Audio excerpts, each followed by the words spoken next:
The Toronto Regional Real Estate Board says the average price of a home dipped slightly between February and the end of March, but remains $200,000 higher than it was just a year ago. $200,000 higher. The average price reached just under $1.3 million last month.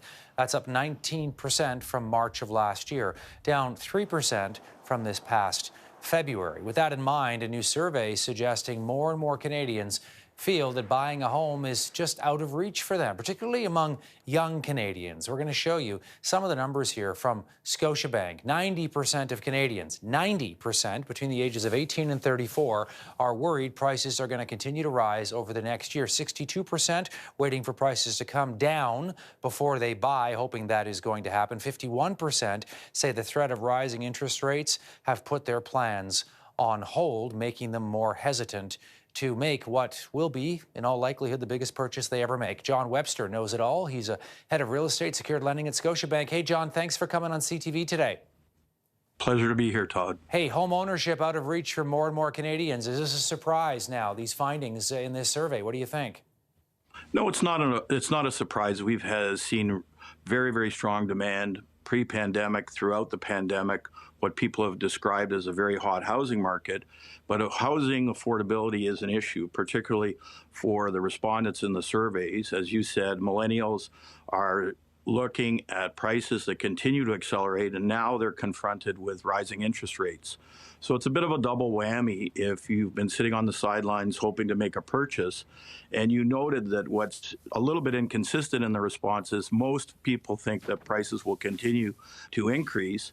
But at the same time, a good number are saying, I think I'll wait and see if they come down. So hard to square the circle with that. But the reality is, in the marketplace, demand is very strong and supply is limited.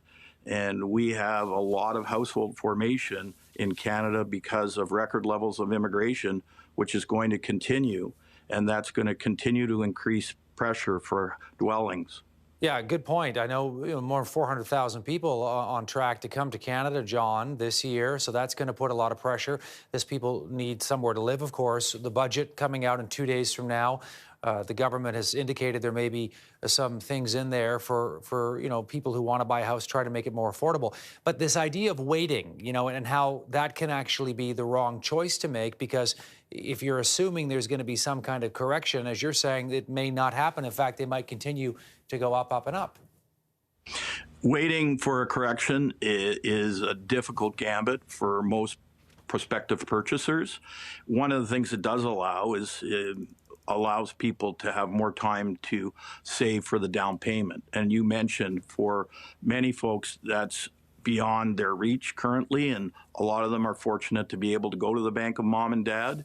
And our first-time program that's offered in this country, which I think is something that we should celebrate, has caps of $1 million, and that makes it difficult for Toronto. You mentioned the 1.3 average, or Vancouver, it's a little bit out of reach.